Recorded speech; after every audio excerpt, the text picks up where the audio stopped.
নির্বাচনী প্রচারণার আরো খবর জানাতে চাই আপনাদের। আমাদের সঙ্গে এই মুহূর্তে যুক্ত হচ্ছেন সহকর্মী জিনিয়া কবির সূচনা। কোন এলাকায় আছেন, নির্বাচনী প্রচারণা কেমন দেখছেন, বিশেষ করে ভোটাররা কেমন প্রার্থী চাইছেন?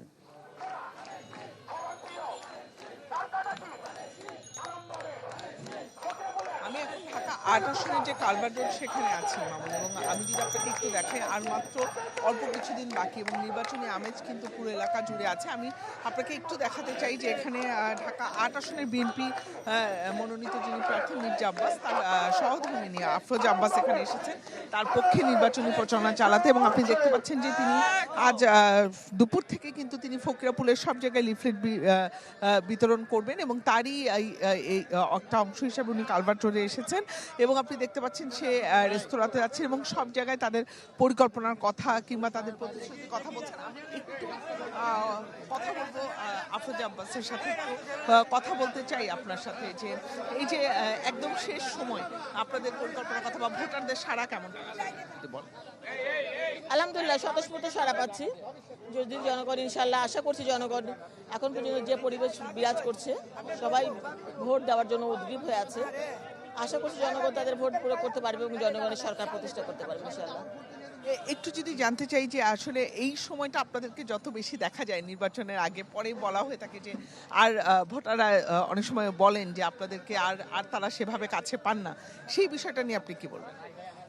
আমার বিশ্বাস আপনি ৮ আসনে এটা পাবেন না অন্তত, কারণ আমরা এই এলাকায় মানে মির্জা আব্বাসের জন্ম, এই এলাকায় আমি বউ হয়ে এসেছি এবং এই এলাকায় তার বেড়ে ওঠা।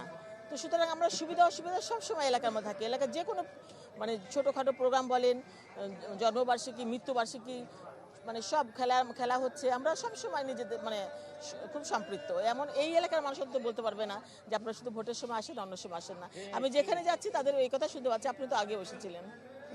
ধন্যবাদ আপনাকে। আসলে নির্বাচনী প্রচারণা এতটাই জমে উঠেছে যে আসলে সবাই কিন্তু যার যার অবস্থান থেকে এই ঢাকা ৮ আসনে যারা আছেন, এবং এটি একটি গুরুত্বপূর্ণ আসন এবং এখানকার প্রার্থীরা কিন্তু সবাই নির্বাচনী প্রচারণা চালাচ্ছেন মামুন, আপনি দেখতে পাচ্ছেন। এবং যেহেতু অনেক ভিড় এবং প্রচারণার মধ্যে আমরা আছি, সব মিলিয়ে একটা উৎসবমুখর আমেজ কিন্তু রয়েছে এবং ভোটারদের। জি, অনেক ধন্যবাদ আপনাকে। ঢাকা ৮ আসনে নির্বাচনী প্রচারণার খবর জানাচ্ছিলেন সহকর্মী জিনিয়া কবির সূচনা। এই পর্যায়ে আমরা ঢাকার বাইরে নির্বাচনী প্রচারণার খবর জানাতে চাই আপনাদের। পটুয়াখালী থেকে আমাদের সঙ্গে যুক্ত হচ্ছেন সহকর্মী এম কে রানা।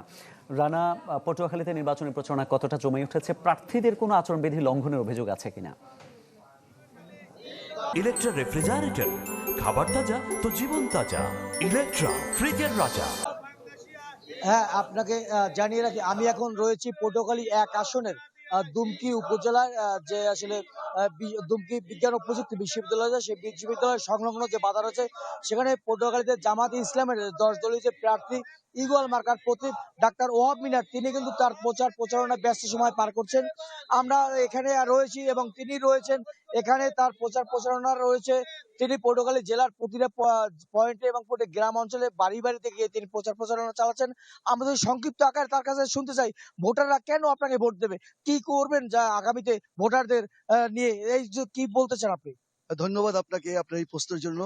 মূলত এবারে নির্বাচনটা নানান কারণে অত্যন্ত গুরুত্বপূর্ণ, কারণ পরপর ৩টে নির্বাচন ২০১৪, ১৮ এবং সর্বশেষ ২০২৪-এর ৭ই জানুয়ারি, এই নির্বাচনে মানুষ ভোট দিতে পারে নাই।